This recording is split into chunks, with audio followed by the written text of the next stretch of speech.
Hello, everybody. I think I just heard the little squeak that happens when somebody else enters it. My Jamila is go. Oh, she's here. Excellent. This. I was alone for less time than I expected. Hold on. I'm waiting to see her face. I see a blue screen. Yes. Here we are. Hello. Can I hear you? Is there sound? I can see you. I can't hear you. Wait. Can you guys hear me? I can. I can hear. Wait. Is sound coming out over there? I'm hearing nothing. All right, I see. Let's see. I can't hear you. Oh wait, you guys can hear me. Okay, let's Oh wait. see. Oh Hear yeah. me Oh, now. there we go. Yes. Yes. Yay! All right, we have sound. Okay, let's Yeah. play with Okay. because I can't hear you. Oh wait, you can. I It works when it works, and then can see. Yay! yes, we're on it. All right. I think we're at the point Yeah, when all right. I can hear Jamila, so I'm guessing you guys your can hear. browser. Yeah, I plug straight into Ethernet for this. Otherwise, just Hello. everything is like, Said nah, my it's not browser working. wasn't. Oh, Yeah. yeah, good. Just it's Restream. It Well, works hello. really well when it You look works. What? Thank you. It's the pink wig covers up all my sins. It's just like this is how I should have been born and formed in the womb. Like this is my best self as pink wig girl, I think. Just this is me at my best. It doesn't get any better. It looks like you just finished place in front of an arena where you backstage and you're like Mick, I can't over there. Right. Hey, hello. I'm just delighted right now. Like, oh my God, I'm always delighted to have you. it's been It's been a little nutty. yeah. It's So so sorry. I'm like, yeah, you know. it's the people are saying a few comments are saying that your connection is choppy. And you know what? Choppy connections happen, but what we put up I with them wonder because if I'm still. well, what? We're losing you. We're losing you. No. I'm. Oh, we're getting. I'm growing, eating all the while. Hold on a second. I'm just messaging Jamila. We're losing you. Oof. Oh, you have a connection you can plug directly into.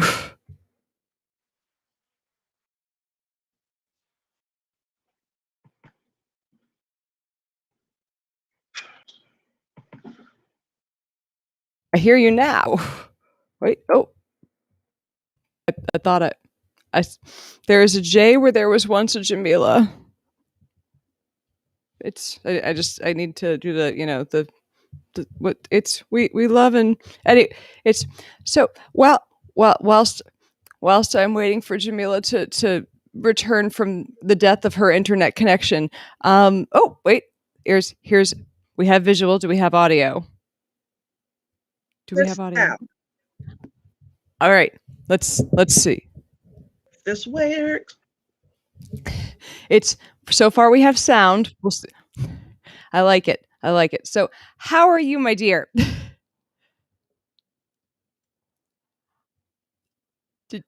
doing pretty okay. Life in DC is returned to normal. It's normal's got to be qualified after everything that happened this last year. Okay, so I had a wonderful conversation with somebody out of the White House who whose name just escaped me. And I don't want to get it wrong. She is the second in command to the Surgeon General. I know her last name is Nunes, but I forget her first name. So we're just going to I'm call sure her Dr. someone. Nunes. Yeah. There we go. She was explaining because I said, hey, we just had this CDC mandate, fully vaccinated people ain't got to wear the mask. Yeah. Now, as someone, the 2 weeks at the beginning of April, yay. I said, look, help us out because there are a bunch of people, as I have reminded everyone, that had a whole lot of former administration staffers who were spreading COVID all over the place. My building had a number of outbreaks. Hence, my family fled to the hinterlands of the woods. I'm back in DC because we are able to walk my 12-year-old up and get him vaccinated at a number of places. So, and I'm going, okay, how big of a relief is that to finally get the kid vaccinated now? I've heard a note of joy in his voice that I've not heard in a year. Oh my God. We are both total extroverts. Yesterday he had a picnic with a friend of his, and he's just been kind of floating on air ever since. Because like he went to an outdoor English class on a Saturday with his friends because so many of them were coming from vaccination appointments and they were staying socially distant and everything. God. But the idea, hey, yes, Trisha, your kid's vax, that's awesome. And like for those who have young adolescents, neurology only developed properly. We have learned through the history of human development when they are able to congregate together, they reach them in order to learn and grow and do that break from child attachment to parent and autonomous adult. It requires that. They need to socialize and get out of the house. Yeah, so so we are just overwhelmed. It's sleep. I'm getting life back, and I still don't trust people. It was wonderful that for the first time in my memory, I've gone a year without a sore throat, a year without losing my voice. It's hard for a broadcast, but it happens. You share microphones and all kind of stuff, and you get a cold, and then you gotta drink hot stuff before you speak, and you're but you sound good on the air, particularly during pledge drop.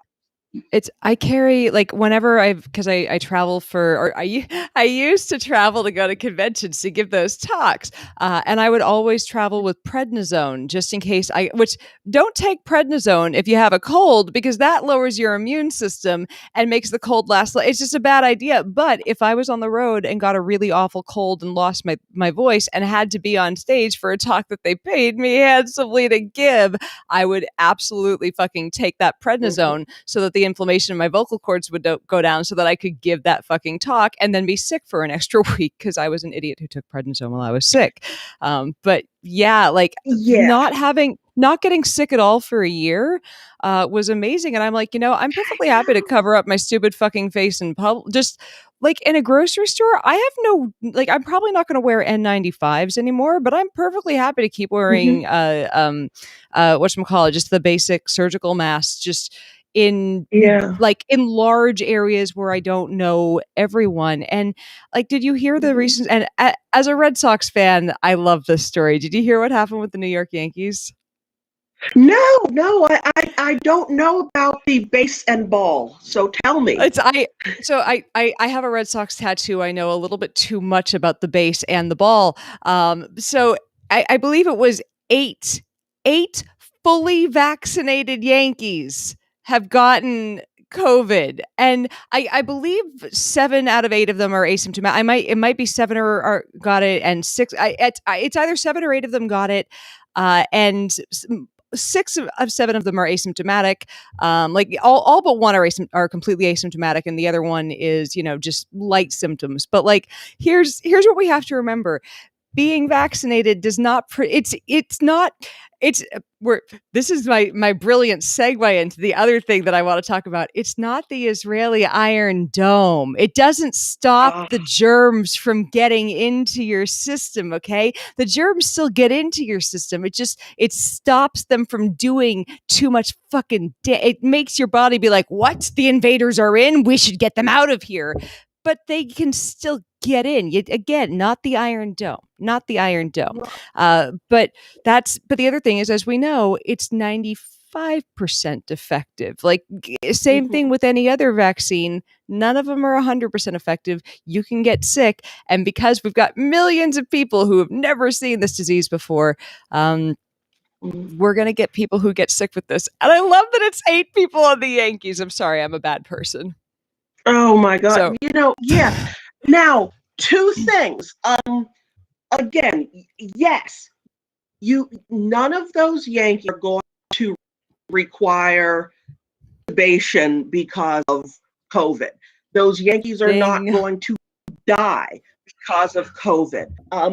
And that's the thing that the vaccination does. It also limits the ability of the virus to spread between people and then mutate, so that you see what happened in South Africa for months. What's Yep. going on in India right now?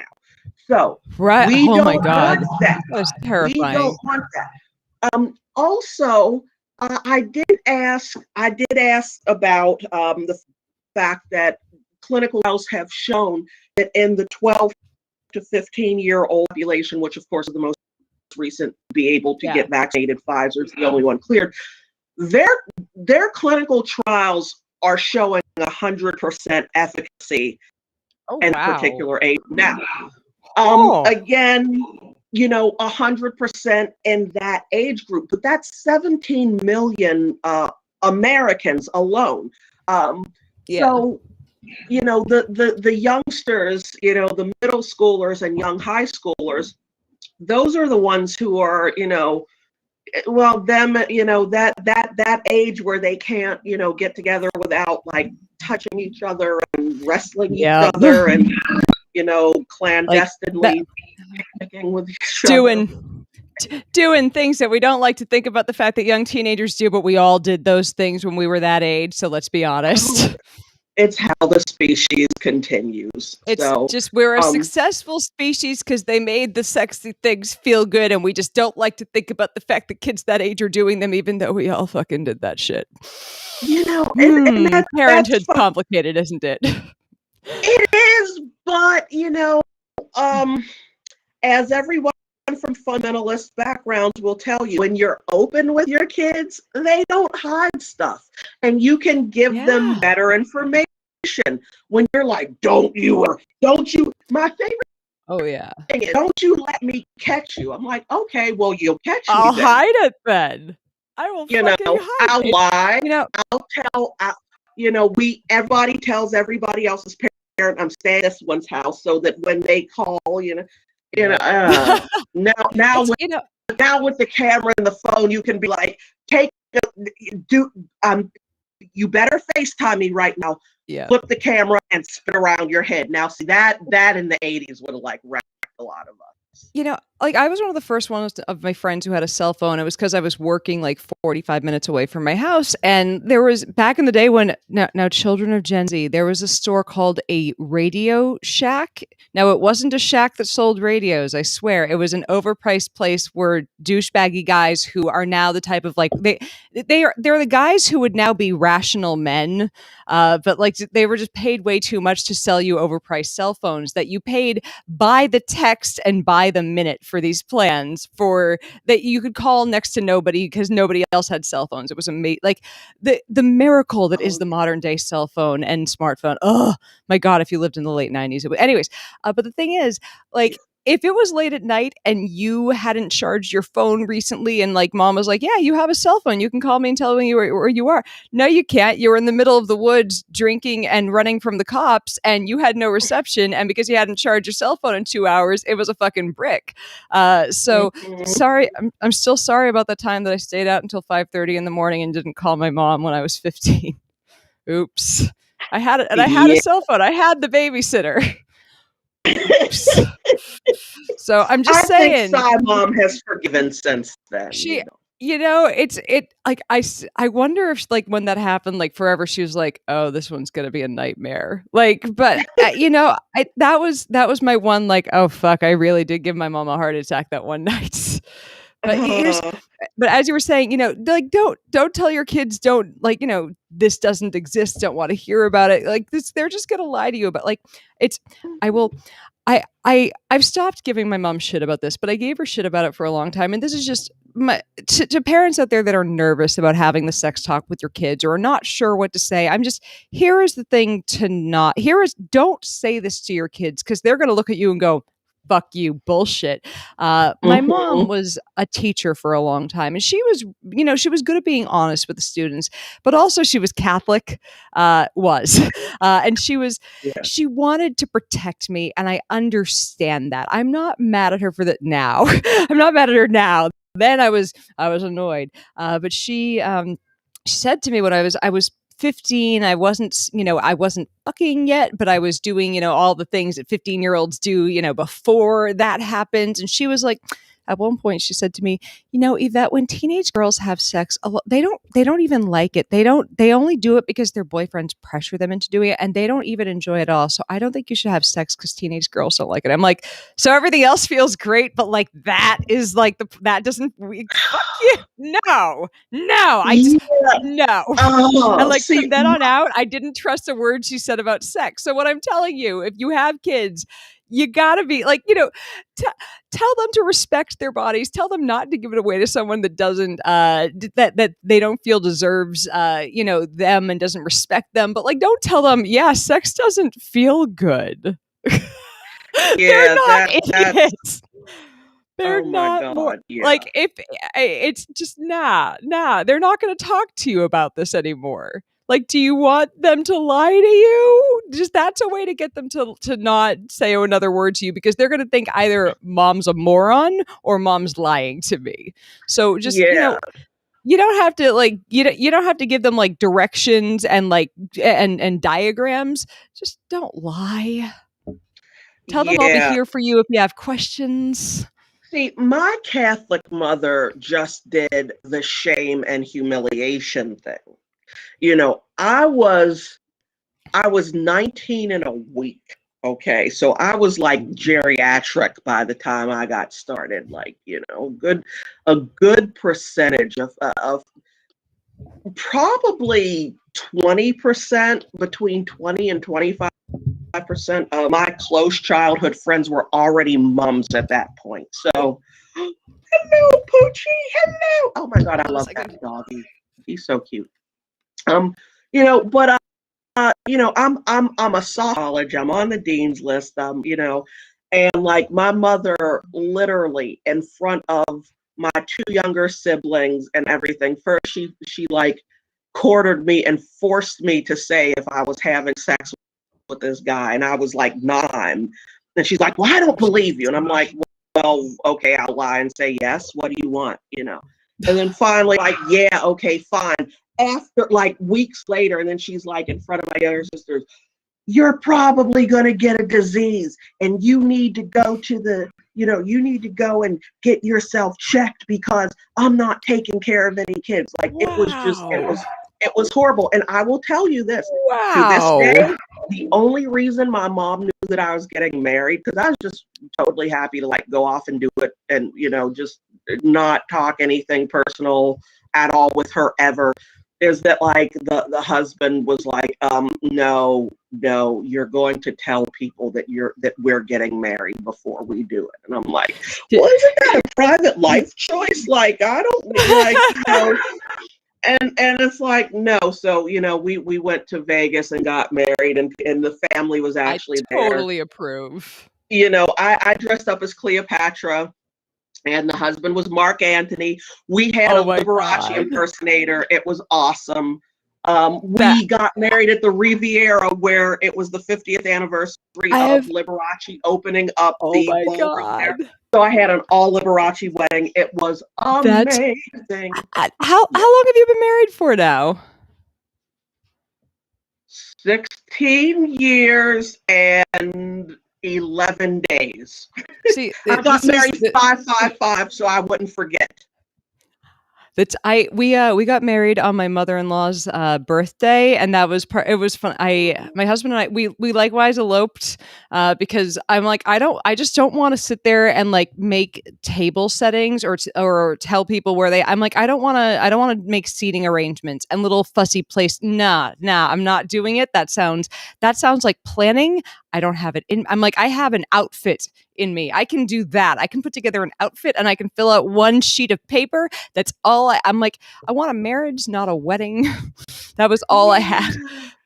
But yeah, like I basically, because my husband was like, look, I've been, what did he say? He's like, I've been engaged before and it didn't work out. I would rather just get married like this month if possible. I'm like, I got a man to say I want to get married this month. I'm on it. Let's do it. Yeah. So San Francisco City Hall we went. But that was perfect because I'm like no planning. But I've seen friends spend over $30,000 on a wedding and have it die in 3 years, and I'm like, I spent $500 on mine. I've gotten my money's worth at the very least. Yeah, Just like saying.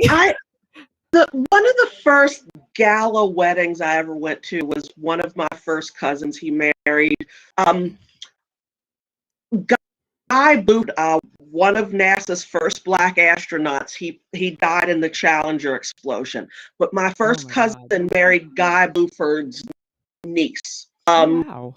And so like yeah, so like the black nerdum in my bloodline, we've been this way for a long time. And it was a beautiful wedding. It was amazing. I mean, I had not seen anything like this since Charles and Oh wow. Diana's wedding on TV. Oh wow. It was, Except it these was people were actually in love, unlike Charles and Diana. well, Oh they shit. thought so. They thought so. Um, Oof. I, I I had never heard of a wedding costing, and this is in the middle 80s. Um, Yeah. uh, this wedding cost $50,000 in the middle 80s, and yeah, they Yikes. lasted about a year. About a year. It's I Yeah. had one girlfriend who and I only share this story on here because there's no fucking way in hell she's watching it, and if she is, bitch, too bad. You were awful to be a bridesmaid for. I was like I've been a bridesmaid 4 times, and this was definitely the worst experience. I was a bridesmaid for a friend who got married 3 times in 8 years. 3 times in 8 years. And the first wedding was the 30,000, I think $35,000 wedding. Married, divorced after 3 years, cheated on the guy 6 times. One of them was with her boss at a bank on his desk and claimed that there was a money issue and that was why she got fired. But no, it's because she fucked her boss on his desk at a bank and didn't think there might be cameras. Didn't think there might be so yeah, they lost their house because she lost her job.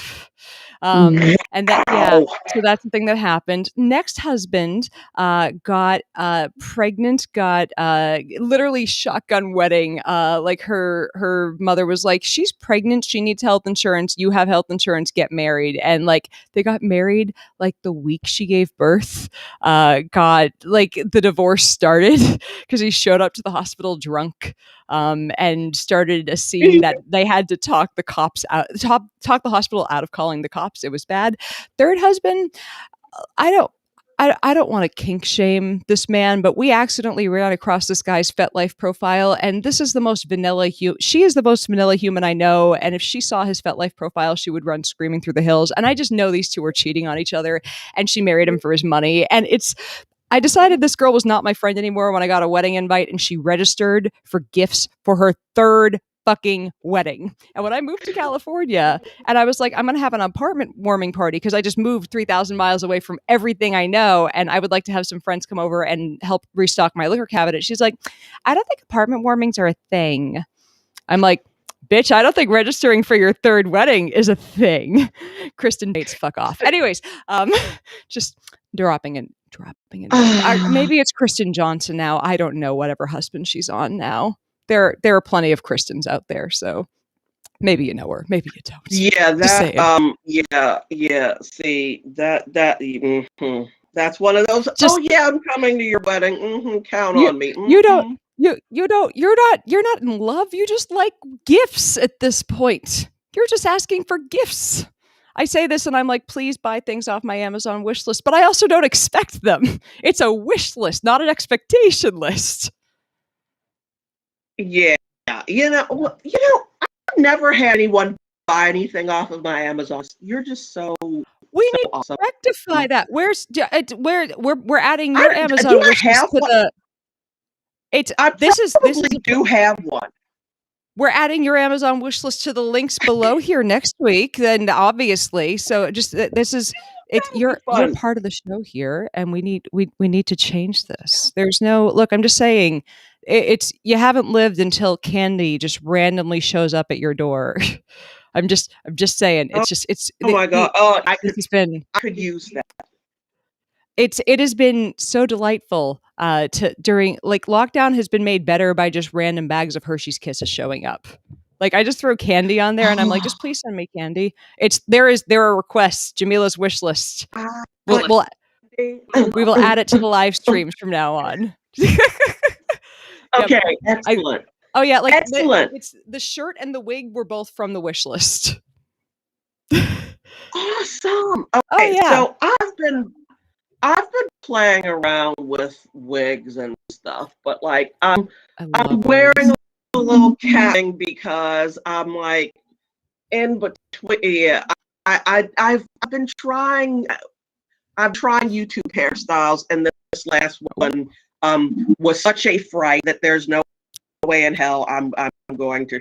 That would have to be like in person super Patreon, no cameras or stuff.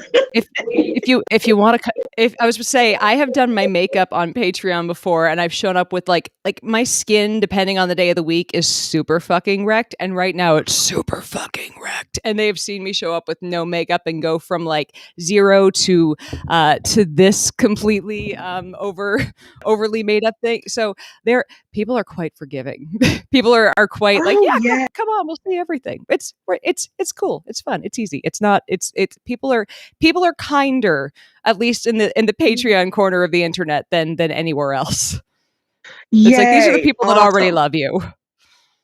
So now I'm going to take over right here, and I must say, I like it when you take over. It gives me a chance to. You need. Oh yeah, I can control things once in a while. You have an account on my favorite place to hang out, Clubhouse. I haven't used it yet, and I'm very confused about how it works. Used it, and I am delighted to host a tutorial for you, because here's the thing about Clubhouse, and I am just a little older than you are, so remember the heyday of the where everybody, 1-900-909 Jeff. Oh man, the Jeff party line where everybody loved DJ Jazzy Jeff and the Fresh Prince called in and talked, and you didn't even talk about them. That was a thing.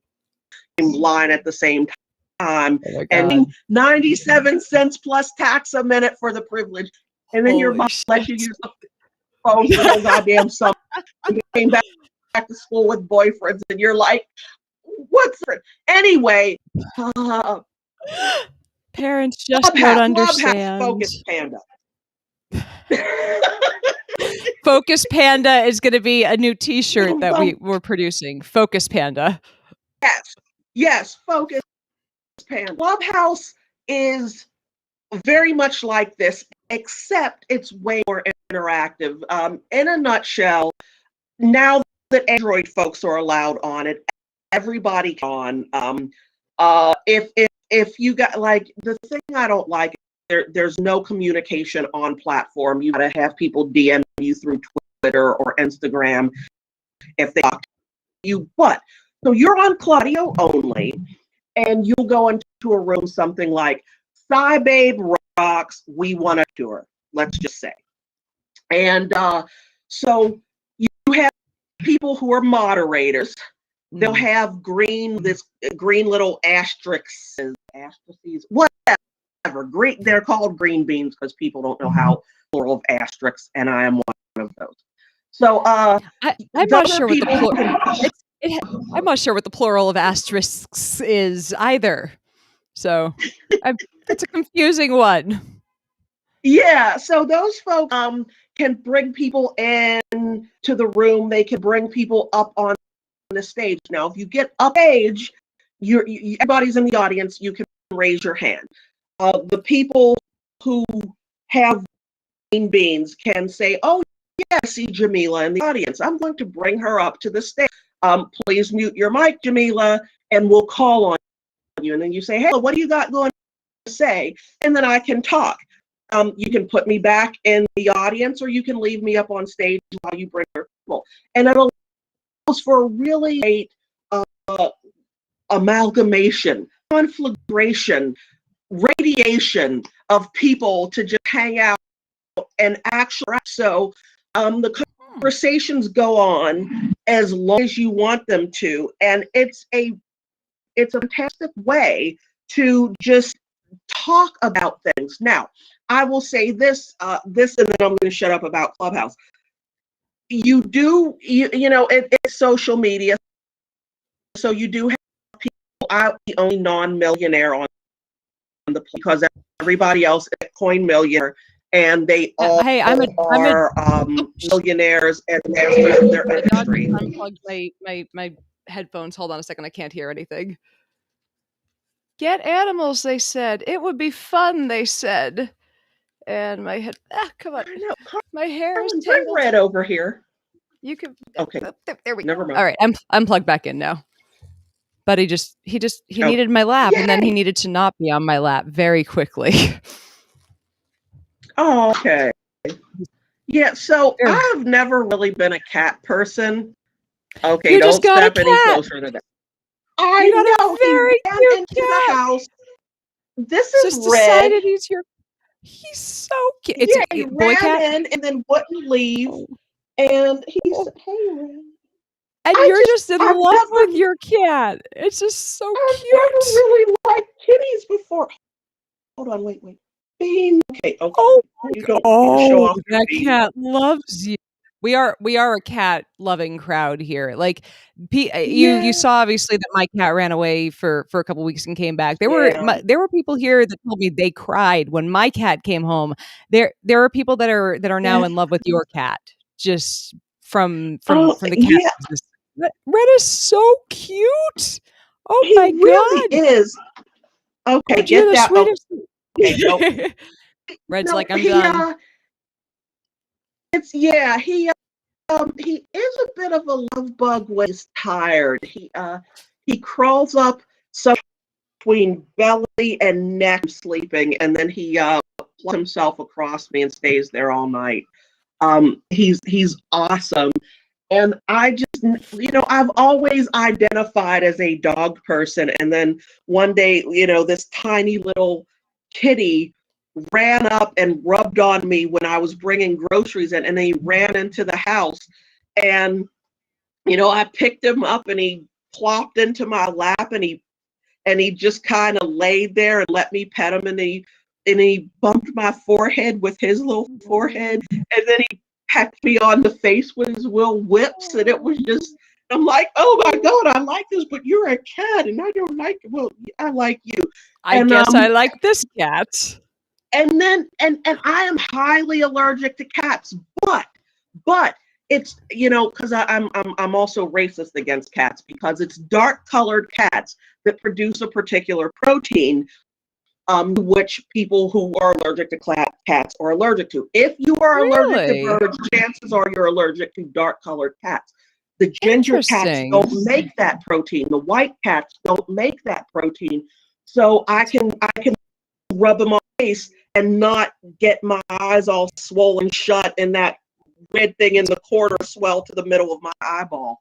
It's Want to know a tiny random piece of trivia? Siamese cats are actually a form of albinoism in cats.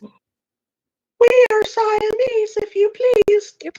I don't know if we can sing that song anymore. I You don't know know. what? That song has such a great harmony in it, and It there does. there are old Disney songs that are kind of that have racist undertones and or are Zippity racist doo as dah, fuck. zippity a. Wow, I'm Like, just so happy to be off the plantation, yet yeah, sharecropping for the white family. there are some But we shucking and jiving Americans don't songs. get song itself. So Nope. Oh, but yeah, it's just let's oh. yeah. Let's move on to something far less uncomfortable, like Israel and Palestine. Yes, let's It was talk about Israel and it, Palestine. it was funny, like a few days ago, like at the beginning of it, because I at, as a Jew, I want to be on Israel's side, but as a person who's been watching Israel just bomb the shit out of anything that's alive in Palestine and go, what? They threw a rock at us. Like, I'm having a hard time with this. Like, So okay, this is here's my line in the sand, which has been crossed. It is an act of terrorism to threaten. Whether you follow through or not, it's not the point, but it's an act of terrorism to threaten to kill people if they don't move right then. To yeah. say, we're going to bomb you in 1 hour. And they didn't Yeah. just do that to people in their homes. They bombed Journalists. the building. Okay, journalism cap firmly played on. Okay, I am press. I'm broadcast, but whatever. I am the You're goddamn press. Speak right now. We bombed the building that housed Al Jazeera and the Associated Press. Yep. Did you? There was this really frantic phone call with one of the. I don't know if he was like in charge of the office, but one of the guys from, I think it was from Al Jazeera, and he was just calling whoever had called to warn them and say, please, we give us 10 minutes. You have no reason not to stop the bombs for 10 minutes. We're not getting. We just need our cameras, our computers. Like we just would like our equipment. Everyone's out of the building. Can you just hold things off for 10 minutes? And they were on the phone for over 10 minutes, arguing about it. And he's like, they wouldn't let anyone back into the building. And so in that time, they destroyed the life's work of all of this stuff. And they're like, Hamas was in there. And like, they've presented no evidence They've of no this. evidence. Yeah. So, okay, now, okay. And I realize that this is a conversation that many find fraught. And, standard disclaimers apply. Criticism of Israel is not criticism of Judaism or the Jewish people. Okay. The way I've seen it phrased that keeps people out of hot water is saying the Netanyahu government. That seems to get people away from getting too many people angry at them. And I reckon, I firmly stand in the court of George Carlin, who said, euphemisms are bullshit. People can't handle what is truthful, so we say these softer things to cloud and confuse our meaning. It's not only the Netanyahu government. It didn't just start with the Netanyahu government. You're right. You're right. Destroying the means of sharing factual information about the situation at hand is no different than what Nazis did, is no different than what every oppressive regime does when there are people saying, we have documentation to show what is going on. And Yeah. And they're like, it was, and I'm it's been, stuttering. I'm sorry. I'm oh, trying it's to okay. We're stay. we're both really mad about this. It's like they're Yes. attacking in attempt to do what they're saying is a noble thing to protect to protect the Jewish people and their homeland. They're doing all the things that other people did to us in the 40s, and it seems really fucking disgusting.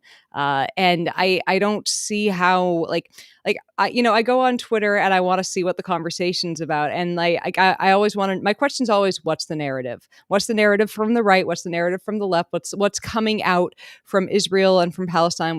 What's the discussion being had from the people who are experiencing out on the floor? And I know the average Israeli and the average Palestinian is just living in fear right now because there's bombing happening. But I'm gonna go out on the limb here and say the average Palestinian is living in much more fear than the average Israeli, just because they don't have the Iron Dome. There have been disproportionately far more fatalities on the Palestinian side, and that's a grim reality. That it's hard to look at this and say, oh yeah, both sides are wrong. Yeah, both sides are wrong, but one side's more wrong. Yeah, I just, you know, this is not about religion. This is not It's about about land. religion. It's about land and it's about resources. And Yep. it is a human rights violation to deny people water, okay, We could answer housing. this question. Um, it, it, it's a human rights violation to say, if you travel here to this hospital, we will kill you. It's Israel's goal is just to get rid of Palestine. It's to wipe it off the map, and that's kind of, again, it's pretty disgusting. Like You know, I like, once upon a time the goal was stated as two-state solution, and it seems like Palestine keeps shrinking with the settlement. So the goal is as plain as it seems. Like what does it seem like if you're watching this and you knew nothing about these countries, knew nothing about the history of the religion, and all you knew was, well, you looked at what happened since 1948 until now with the formation of Israel and the two states, and you saw the actions of these governments, again, completely independent of anything you knew about Jews and Arabs and everything, and just said, okay, what happened here? It would look exactly like what it is. And that's that Israel is trying to genocide the fuck out of the Palestinians and take over the land. And that's what it is. And it's horrifying. And it's yeah, it's one thing it, that's interesting. you know, there are It seems, so sorry, go many. ahead. Oh, I'm so sorry. No, my kid is laughing, which Oh, I I'm a rarely hear. chronic interrupter, so I Yeah, apologize. no, it's the situation is such that there are certain questions that you're not allowed to ask. You know, I'm not going off into the cancel culture rant right now. That'll happen another show. But it is disingenuous to put forth the idea that people can understand what is happening when journalists are not allowed to say, let us explore here's what Israel said, and here is what is happening. What happened to Yeah. that initial claim?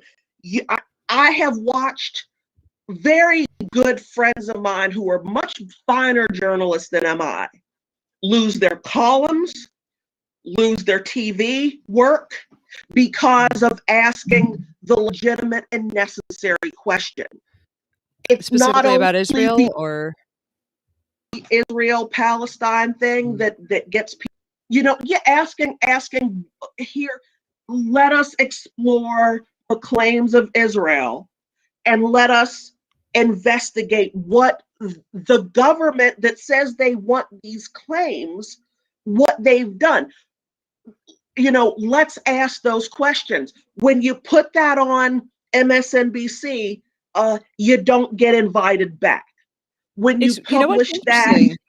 What's What's crazy is right now MSNBC is for the first time ever. It's the first time that the media has pushed back on Israel, and it's the first time that politicians, Democrats, not Republicans, or I'm sure there are Mhm. some Republicans, but like it's the first time it's been acceptable anywhere in Mhm. media, anywhere in politics to push back on Israel, and it's just because there's so much outcry about what they're doing, and it had to be so Yeah, obvious that it was wrong yeah, for anyone to be like, "Hey guys, maybe Israel is," and like it took me a few days of looking through the news and trying to figure out what was real and what wasn't. Like I couldn't tell at first because there were so many contradictory narratives, and eventually it's just the video and the evidence is so overwhelming that you're like, "Wow, how did we not see this a couple days ago?" Even just, but it had to be so bad before anyone would yeah, say something, and that makes you go, no wonder it had to get so bad in the 1940s because that's just it's one of those things. Things have to get really bad before people will be like, guys, we need to do something to stop this. yeah, yeah. And again, this is why I get infuriated and choked up that Al Jazeera and the AP, these are objective journalists who do not come in there with an agenda. These are Yeah, reporters who understand the region, understand the history. They can yeah, explore the nuance. They can tell the stories. The way that I've been yeah. on here, with you and your amazing viewers, I guess now. How do our But you're viewers? they're it's You you're know, my Sunday co-host, so they're yes. your viewers too now. So the way I explain that being certain news and being told, oh, Jamila, well, you're an atheist, so you can't cover this story about religion among Black people because you've got an agenda. Oh, hey, Jewish reporter, when you go to the temple and do this story, it's the same thing here. Having people who are Semitic people from the region who speak Arabic, who speak Hebrew, who have in many cases, family on both sides of what used to be called the partition, Yeah, telling the story of this happened today and this flies in the face of that, or here are photographs of this, that, the other. Those are people who don't have a fucking building to go to work out of. Their yeah, work was destroyed. Their research was destroyed. Their archives are destroyed. Yes, it's great to think that there might be backups offsite or whatever, but I gotta say, as an ADHD journalist, we tend to be kind of neurodivergent because we oh can yeah, have seven thoughts at once, and we're really great at going down rabbit holes. And you know, oh yeah. not all of Well, us are really great at organizing and keeping stuff together. However, a lot of our OCD journalists are really great at knowing every single.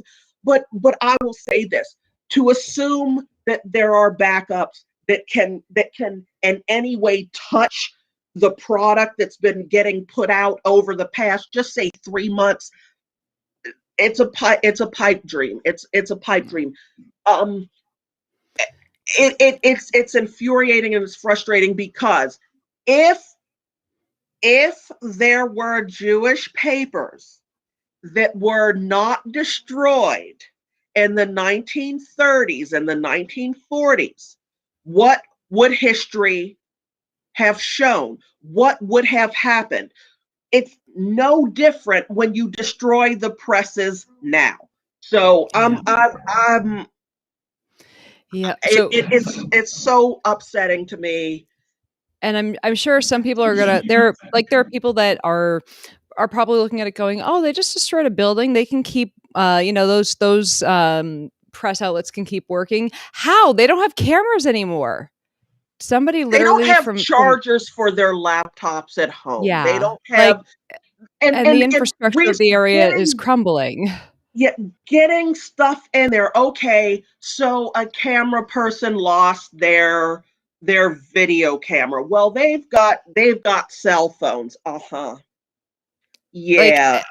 It's like, yeah, Yes. the AP is it like AP and Al Jazeera, yeah, they lost their equipment. Of course, the companies are big enough they can send them more equipment. Getting equipment to them in the middle of a fucking war zone is a Yeah. little They're not. difficult. So Israel knows exactly what they did. They're not getting. That's part of the argument um, that these Palestinian people have been making. They are cut off from supplies. They are not able to replace much. So yeah, don't forget that the terrorizing itself has a Yeah. suppressive effect. Now Absolutely. there's now there's another comment I wanted to get back to up here from Michael Standard, and I just want to push back on this a little bit. And this is an experience from one of your friends.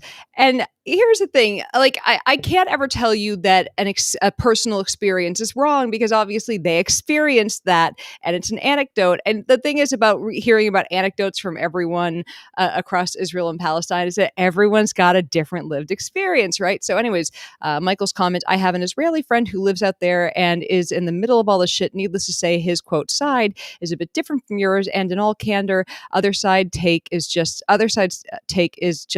nuanced. The hell of it is that your average guy in the street Palestinian and the guy in the street Israeli are the enemies of nobody. Each is fine with the other, and it just wants to go on about their lives without being molested by anybody. It's not the Israeli Palestinian people who are the problem. It's their respective governments and representative bodies who are the problem. See, that flies in the face of what a lot of Israelis and Palestinians on the street have said when they've had the shit kicked out of them by people from the other side. There have been videos of people just being beaten.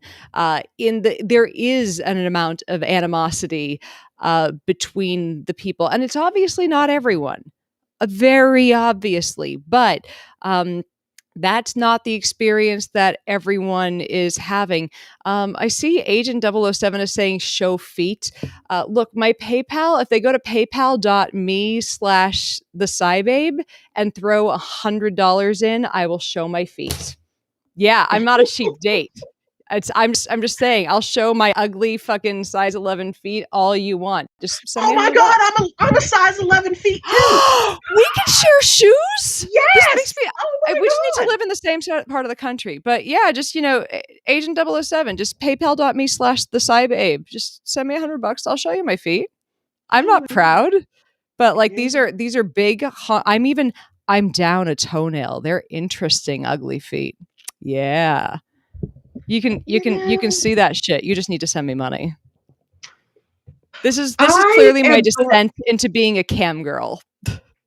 I would, if there was such a thing called only chat, where you could just, you know, pay me to keep talking, and I will talk about anything to anyone. That would be like awesome. It's Woohoo, you know, Debbie's a size 11. I'm Hey. so happy. That makes me it's someone else who I can share shoes with. I don't have enough the pain of going into a shoe store and looking for your shoes and then being like, "Oh, we only carry up to a size 10." And looking at you judgmentally I like you grew your know. skeleton wrong.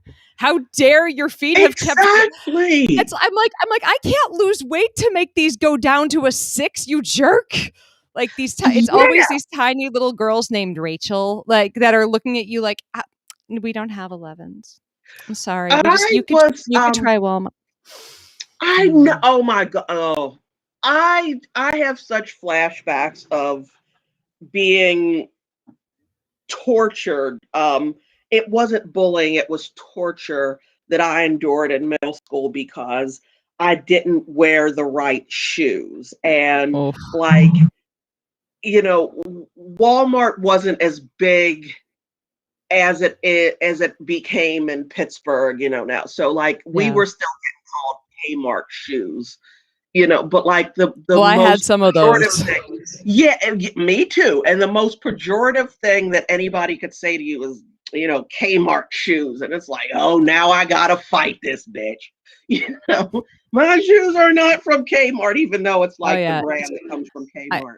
I grew Ugh. up and had a friend who had like one of my best friends, her parents were like they weren't rich, but they did pretty well. Like she had Doc Martens, I had the Payless knockoff Doc Martens. So you can imagine how much I love my real Doc Martens now. I'm like, I've treasured these because I had to buy them with my money.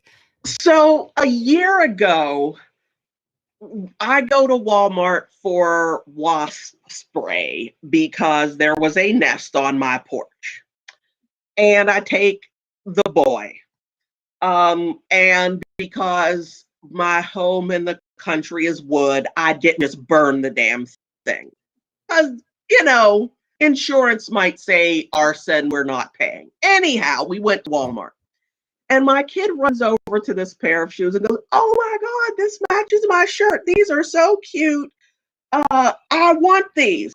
And I'm like, "No, honey, I don't think you should get these." He's like, it was a little more than a year ago because he was going to be able to wear them to school, and he was like, Yeah. "No, this matches my favorite shirt. Look, it's the same color." And I was like, "You are not wearing Walmart shoes to school." And I'm like having flashbacks of like Oh getting man. people throw shit at me and throw spitballs in my hair Oh yeah. because of Kids were Kmart. And I was cruel. like, "You are not doing that." And he's like, "Mom, I know that in the olden days shoes mattered and whatever, but I'm okay with it. They look fine." And I'm like, "Ooh, look at this blob of glue. If these get wet, it's gonna fall apart." And he's like, "You Oh. weren't gonna let me buy these anyway, were you?" And I was like, "Oh, look, wasp spray." Yeah. Yeah, I'm still completely unhealed from middle school. I just It's I if is there was anyone a God, COVID would have happened when I was in 7th grade. Ugh. I could have, Ugh. 6th grade would have been the year I would have loved to have stayed home and avoided humans. Like, I think I am not healed from what Marie and Catherine did to me that year. Just a year of being picked on for being fat and having acne and being poor at a rich kid's school. Just, yeah, I have not come back to human from being 11 years old. Oh Nope. God. Nope. Oh But it gives yeah. me great joy to know that Marie is not that there's anything, I just want to be clear, not that there is anything at all wrong with being a bartender in Portsmouth, Hampshire, but Marie was one of these, bitchy girls who was mean to me about everything in my life because she could be. And now I'm wildly successful and she's a bartender in Portsmouth, New Hampshire. So Not that even makes LA. So that makes me happy. It makes me happy that after years of her being a bitch about me being fat, I'm no longer fat, but she's still a bitch. Yeah, there were so many girls who were just vicious to me. And I Yeah. go on social media and they look 20 years older than I do.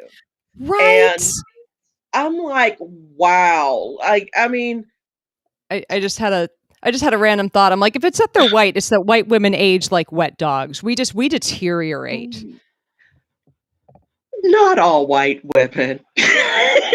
So, some of us but fall apart. but Like like it's if there it are a wasn't for couple no, Botox, oof. it was like, white girls who were mean to me tended to just be like haughty and snooty. Yeah. Black girls like actually like I had to fight, Oh, it was very territorial where gotcha. and like I look up some of them and I'm like, okay, I am fat, however, I'm still kind of cute.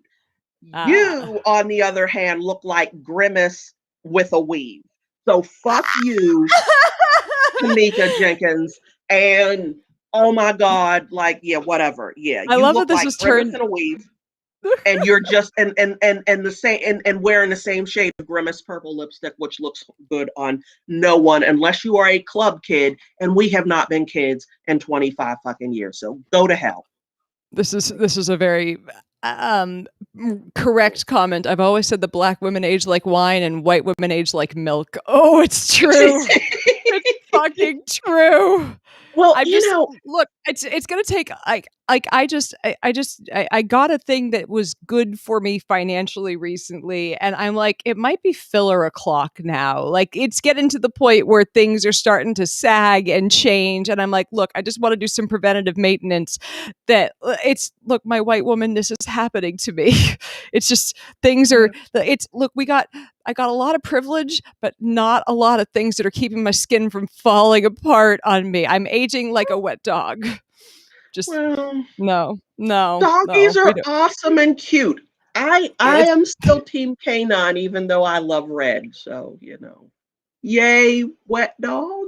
it's Hallmark doesn't make a card for how I'm supposed to respond to that event, so I don't know what to no, it's okay. Like, look, it's my whining about my forehead. Like, I just don't like the fact that people can see how much of my 20s I spent looking angry and confused. I'm just being I'm just being a sad little drama queen about how much I wanted it to not be there. So this is whining. Oh, You can just be like, Yvette, shut up. Like that. That's this is fun. that's a perfectly good response. It's Yvette, shut the fuck up. Oh, well, no, So. we're nowhere near that. We're nowhere near that at all. Now, you know what? Speaking of a controversial subject matter that I'm going to bring up out of the blue here, Oh, I love these. um, I things you can't ask questions about. And I'm just gonna I want to take a moment to recognize Mistress Velvet. She was Mistress a Velvet. dom in Chicago. She went viral a few years ago because she would make her white men subs read Black feminist theory. Okay. Uh I love it. She's doing the Lord's work, and I don't believe in the yes, Lord.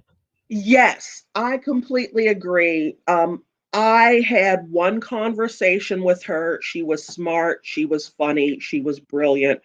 Um, and she died earlier this week, and those close to her not revealing the cause. She was going through a divorce, and this is what I'm saying. The controversy that I want to bring up. Mm, While it is true that sex work is work, I'm really tired of the women who do that work winding up beaten and raped and dead all the time. Um, there is a YouTube series called Soft White Underbelly that tells the mm, story of various people, hitmen, pimps, prostitutes, homeless, addicts, all of these different people, most of them living in LA. And there was a woman called Amber who went from college student clearly having mental health issues to beaten prostitute to addict to recover. She's dead this past week. And I'm just, I'm so happy that my anxiety about dying of COVID has been relieved for myself and my husband and now my kid. We're about to be such that we're not going to die of that thing. And then I look at what's happening in the Middle East where there are people I love, yeah. and we can't talk about it in a full and robust and transparent way because feelings are more important than reality, which I've got a problem with. And then, one of It's these women that I knew who went viral, and one of these women I didn't know who went viral, um, are dead. And I feel loss. And I feel like if we were able to fully discuss and say, I see your humanity. I recognize that you are a human being worthy of life and happiness and freedom. there are things about how you live, there are things about how you experience this world that are unfair. And it's going to hurt feelings to figure that stuff out. Yeah. And I just, the ability to say Israel's behaving as an apartheid state doesn't Yep. mean I hate Jews. Doesn't mean I It's think yeah, Israel shouldn't exist. you are on a podcast with a Jew right now, so this Yeah, would be a I'm very married strange to a Jew. The blood that runs through my child's veins is is descended from people who were enslaved in these United States, is descended from people who died in camps. Okay. I yeah. get it. I get it. But we can't. I'm tired of seeing my friends, particularly we who are in them, who are suppressed. Some of us are just fucking terrified, and some of us are cowards. But there are those of us who aren't able, because because we are being silenced, we cannot have the conversations necessary. And it happens to those of us who would talk about women's rights around sex work, women's rights around reproduction, women's rights around being part of religious organizations. So Yeah. war is a women's issue. Women's issue. I'm not talking about you men folks, or however you identify. I'm ignoring you at the moment because I'm talking specifically about women, and we can expand that in a minute, but I'm talking about women right now. And the pain of a Jewish mother whose child is beaten because of his faith is no different than a pain of a Palestinian mother whose child is beaten because of his faith. The pain of mothers who have dead babies is identical. And it there's this singing group called Sweet Honey in the Rock. They're an a cappella group of Black women who sing songs about freedom and justice. And they sing a song called Ella Baker, who was an abolitionist and a freedom fighter. The song that says, until the killing of white mother sons. Oh, I'm fucking up lyric. Until the killing of white mother sons is until the killing of black mother sons is as important as the killing of white mother sons. We who believe in freedom cannot rest until it comes. And I love things through of freedom, because freedom is denied. Sweet Honey in the Rock. Yes, yes, yes. Ella's song. Feel free to correct me because I'm really angry and I'm trying not to cry because I'm mad. Oh, so can I tell you my secret for Yeah. not crying? It's What's the that? way to Help stop. me. Yes. Okay, the way to not cry, clench your butt, take your sphincter and just tighten it as tight as you can, and it's like it sucks the tears back into your system. And I am such a crier. Everything makes me cry, and whenever I feel like I'm about to cry on stage in front of people, whatever, just suck that butt cheek, or suck You that know what? sphincter right closed, and it pulls it in. That I don't know helps. why it works. I have no I idea why clench it my works. toes, but the butt cheeks thing is so much. Wow. Yeah. Oh, yeah. Just That just works. just I take that feel I asshole and feel just my eyes drying up. I don't know what it It's is. like It's it's like you're like Ben Shapiro's wife's cooch right now. Yeah, my eyes. My eyes. oh, I Yeah. Google gobble one of us. Google gobble one of Oh my like God. Yeah. we And have when I made so start many to talk, jokes here about I'm her not really about a that poor woman. crier, but Oh, I'm I am. enraged because as a mom who has watched her extrovert child um suffer suffer, and I'm not getting into it, but my child has suffered over this quarantine. I would rather have a suffering live child than the alternative. So, sorry, extroverted baby, I love you, but like, no, we're not going anywhere, doing anything. We're staying in four walls, and you're not seeing anybody non-related until pretty much yesterday. Yeah. Um, but when I think about the mental health issues with my own precious bundle of joy, and I think about what it would be called get the fuck out in an hour or you die. If you're lucky, if you're lucky, Yeah. because not A everybody gets those calls. lot of people just had the building collapse on them. Yeah, my Be kid's 12. He's about to turn. Oh my God, I've got less than a month before I get a teenager. Okay, okay, it's okay. hey, you Mhm. raised him, so he's probably gonna be an Yeah, okay teenager. Think about it that way. yeah. I think about what I think about what it means. To be blunt, my kid has some privilege that other people's kids don't have. It's funny because black people look at him and instantly see a little black kid. White people from like very white places like Utah and Switzerland look at him and see a little black kid. In cosmopolitan places in New York and DC and Chicago, he's You're not like, read as black by white people. He's seen as though maybe his mom's Spanish or something, but he's obvious, "Gotcha." to black people, we look and see a black kid, he doesn't read black to police officers.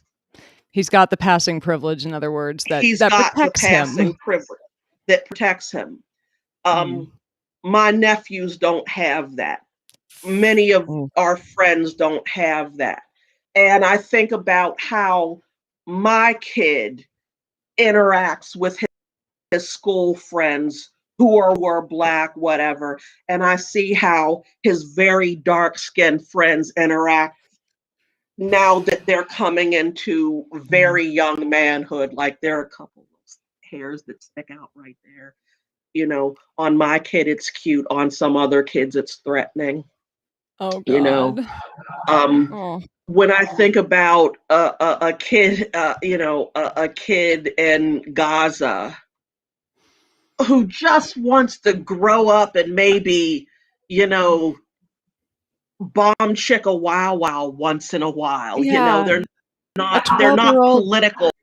a 12-year-old who's never They just had their first kiss and's never gonna have their first kiss wants because their to. building's gonna be bombed today. It's painful to think, and to think about, what, here's another thing, to think about the children of mothers who are sex workers and the stigma that they deal with. To Yeah, think it's about the children of prostitutes who get taken from their mothers. And you go, wait a minute, hold on, wait. You're going to put this kid in another. Wait. What if there's no abuse and there? fos What if you just object to the mother's yeah, profession? and foster families are, in many cases, far more likely to be a source of abuse. Now, as you may remember, I had a podcast where we reviewed porn for the plot because I had a normal childhood, but we interviewed sex workers of all stripes on a regular basis. Mhm. And the main thing, like the two things they said were really rough about sex work, were number one, the stigma, and number two, the fact that it was illegal in some places. So if Yeah. you get rid, like it's, if you get rid of the stigma and make it legal and safe, there would be nothing to quote protect the children from. Like they don't. It's not like sex workers go home and are like, "Let mommy demonstrate her job for you, sweetheart." Like Mm. I'm a chemist and I don't bring my work home, but like Yeah, it's yeah, exactly. yeah, like Um, somebody made a comment earlier that was pretty spot on. It was Michael Standard again. I suspect this might resonate with both of you. The thing about keeping the sex trade illegal is that it creates an easily exploitable underclass, which is easy to victimize since its members are forced to work in the shadows. There are people who like having sex workers as an exploitable underclass. Some, like the pimp ass as well as the quote Johns, have a vested interest in doing so. Yep, because even if you decriminalize it, but keep it illegal, say you're a sex worker and you're assaulted, you can't go to the police and say I was assaulted doing a job that I wasn't allowed to be doing legally. In it's you keep if you keep if you keep sex work illegal, then nothing that happens to a sex worker while she's at work or while he's at work is able to be reported because they'll just automatically be thrown in jail for sex work. So legalize Let's it talk because about yeah, yeah. yeah, let's talk about the abuse at the hands of police Oh my that god. that a that a great number of these, very often women, not always, deal with. Yeah. Um, so yeah, these are the things that kick about in my head that I'm like, I've got to. Oh no. I'm working on getting a grant to do some reporting around policing outside of the precinct. So what happens when Mm. Officer Friendly goes home? What charges does he not have levied against him because it's his friends who show up? So there, How it's often does he get charged with beating his wife, which we know he's doing statistically? the last research that was done around that was 1991. There was another study that came out in 1992 that relied heavily on the information from the year prior. One of the subsidiary organizations of the Feminist Majority Foundation, in tandem with the American Women Policing Association. I'm messing up the police women's group Yeah. name, but yeah, that the most recent research is 30 years old. So yeah, that's yeah, in my day job life, I'm like trying to like get enough money to do some data journalism around that because I don't have the data journalism skills to build the database that I can explain how to create it, but I Mm. can't. I'm not trying to learn. It'll take me years to learn the coding that I would need. Um, that said, um, yeah, there's let me say two things that we if this is an interesting subject to you. The George Floyd Justice and Policing Act is going to come before the Senate. You need to call your senators. You need to text and write and fax your senators. They still have fax numbers. I mean, use the technology. It's It's there. and you should call you should also call Matt Gaetz just to let him know he's going to jail. Just Yeah, just because it's fun. I just like his voicemail's probably full, but he has several voicemails you can call and leave a message to let him know that he's a child. He paid to rape a child and he's going to jail forever. yeah, Just yes, yes, yes, ah, we yes. never have to see his face again very soon. I'm so excited. Sorry, anyways, I couldn't Yeah. help myself. Yeah, young girls are not there for your amusement. No, they're not. Yeah, Matt Pizza Gates. Yes, Oh that's god. hilarious. That's Oh. that's hilarious. I probably said it. I don't remember. I have played ping pong and eaten pizza with my child at Oh, Comet wow. Ping Pong. It was It's he went to a decent school that pizza? was literally around the corner from there. So Oh, we would wow. go and they played Motown music and the Nice. pizza was really good and you would play ping pong and sing and dance to Aretha and Stevie Wonder Oh, and it was oh, a now I really great wanna place. go. They're row houses. There's a bookstore and a breakfast place and the pizza place and like a Coldwell Banker or something.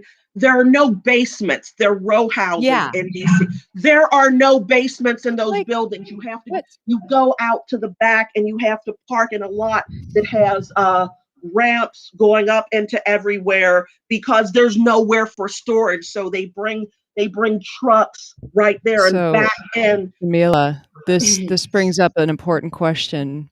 When did you join the cabal? I've been a member of the cabal for more than 10 years, from before the conspiracy, So during so to how after. many children did you drain of their adrenochrome? Well, my own, I've drained him a lot. Playing ping pong with me takes a lot out of you because I'm hella competitive and I don't care that you're 5 or 8 or now 12. You step to my table and I'm trying, yeah, That's how um, they drain children of the adrenochrome at you know, Comet. Oh my god. playing ping pong and burning off the I calories from just the really good pizza I you just ate. want to know whoever made that story up and they were like, yeah, this is where Hillary Clinton's doing the draining of the adrenochrome. It's like, guys, you know that she's worth like probably hundreds of millions of dollars. She'd find like a safe house in the middle of Idaho to fucking do this. Like if she's going to do it, it's not going to be in downtown DC where it's like, hey, just pull the curtain back. We're going to do this Yeah. child torture. Like I like I'm not saying it's impossible. It is impossible. No, But I'm saying if she's going to do it, it's not in a basement of a pizza place with no basement. right. And also very limited parking. Very limited parking. So you've got to come out and move your car every Oh two my hours. god. This isn't, and this, this is, and Wow. I only correct you because this actually does matter. In downtown DC, you can actually pull into a parking garage and leave your car all day. And this is a residential neighborhood that has a a strip. It has a corridor of businesses, and you really cannot find parking easily. And there aren't many parking garages that are within a block of there. You've got to walk more Mm. than 2 blocks. So if you've got a bunch of drugged children missing organs and adrenochrome, Right. you've got a school there where and you've got frankly very wealthy, very tony people in their homes. You've got a lot of police foot traffic around there. You've I mean, unless you've got Harry Potter's invisibility cloak, you've got a hard row to hoe to Hey, get those it kids in and out. it is Hillary Clinton. Maybe she has that. Yeah, she's You know, probably descended from if Slytherin. I'm Hillary Clinton, like that's a thing that I'm spending a few $100,000 on. I'm like, find me a scientist, make me an invisibility cloak, make this happen. Oh, that would be great. So I Just gotta throwing. admit, I stand with Ron Weasley. I would really like that elder wand. That elder wand would be I, the one I'd go for. But what's that's just me. Cause trying to. I What's like the one thing? yeah. Like if I could go for any one thing, I would like the time turner. I really want to fuck with time travel. Okay, That's okay, yes. Yeah, I changed my answer. If we were only looking at uh the Hallows, I would go for the wand. But if anything in the, you know what? No, I wouldn't do the time turner. I want the pensive because the oh ability to take the oh shit out of my head oh and be like, I'll yeah. come back to you later. I'll come back to It's you later. Like yeah. I like. Oh, Can you I could imagine just the just to sleep you get could it take if you complete. could empty your head into a pensive? Oh my god. I might like it's funny because I was going to talk about this. I'll talk about it a little bit. I just got so Withings, the company that makes these really fancy pants like Bluetooth I'm not sure Bluetooth enabled Bluetooth syncing uh, fitness watches and a scale and I actually took my blood pressure while we were doing this because I was like I want to see how easy this is to do. They sent me all this stuff and it's like one of the things that it does is it tracks your sleep and my god I get great quality sleep. I do not get enough of it. I'm Mm. actually thinking about taking tomorrow off from the MOS just so that because I'm like I know I stress about it and it makes me like wake up too early. So I'm like I'm just taking a big dose of a sleeping pill tonight and taking tomorrow off from work because I Yeah, it's I Yeah. just continually get 4 hours of sleep, and I know it's gonna eventually really hurt me, and it's gonna catch up with me, so, oof, not good, but wanna see this thing take my blood pressure? Because this is just it's a Yes. little so anyways, the company is with so one of the reasons they sent me the blood pressure cuff, like, I don't need to regularly take my blood pressure measurements, but they were like, "We want you to record this thing called the Puppy Kitty Challenge," because apparently before and after you hold a cat or a dog, your blood pressure or after you hold an animal, your blood pressure will go down, so this thing is pretty darn easy to get on yourself. Pull it one more time. There we go. And it's just like I've already set this up with my computer with my phone. There's an app on the phone for it, so just pressing one button to turn it on or hold it till it turns on. Little plus sign, and it says BP, and then you press again, and this line starts, and it's tightening up, and it's taking my blood pressure and checking my heart rate.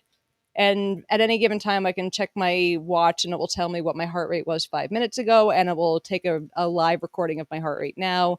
It also works as a fitness watch, and you can like tell it to record your, like, you can tell I'm about to go swimming or biking or running or whatever, and it will track your workout. Like it'll turn on GPS and track your workout and all that. Let's see where I'm. This is getting very tight. I was surprised at how tight it gets for just being this little cloth thing. But oh shit, 140 over 103 because I was chatting the whole time. But you're supposed to sit with your feet on the floor and Yeah, you breathe and yeah, okay. So, me and my little Garmin, we'll just. You're not inadequate, Garminy. You're okay. I think you've unplugged. We can't hear you.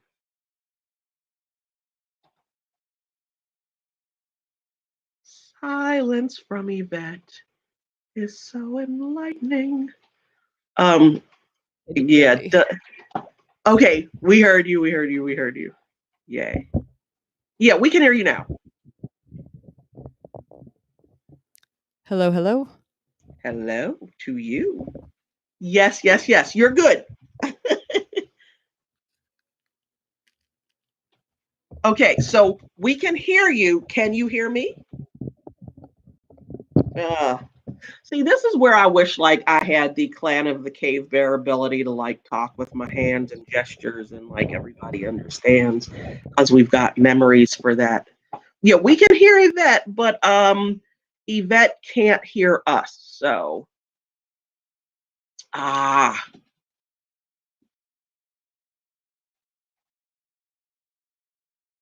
and now you're quiet again, Yvette. Ah, how sad. Okay, well that leads me to believe that you heard me, but we're not hearing you. And we're watching. I'm just going to narrate. You should take off your armband at least.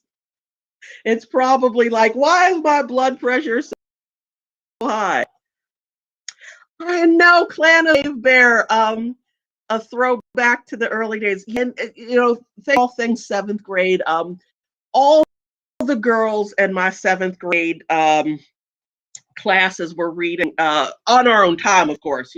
Clan of the Cave Bear about the about Neanderthals that took on in one of the others that took in this, I guess Cro-Magnon girl, Ayla, who was blonde and tight-bodied and beautiful, but she didn't know it because they said she was big and ugly because she didn't look like the Neanderthal people. And so, long story short, the first book is amazing, amazing. I suspect that the author Jean Auel, Auel, I don't know if it's pronounced owl like the animal or Uel, I don't know, whatever. Jean Auel was really heavily edited because the story is great. The characterization is incredible and layered and deep. The description of the landscape is just amazing. But yeah, Can you guys according hear to me? this, yay, you're back! Yay, we hear I you, we can't hear see you. you. You're I can't hear you is the oh problem, and I don't know no, why. oh, All right, so you guys can hear me, and I can't. God damn it! okay. Why? Why? Uh, Why?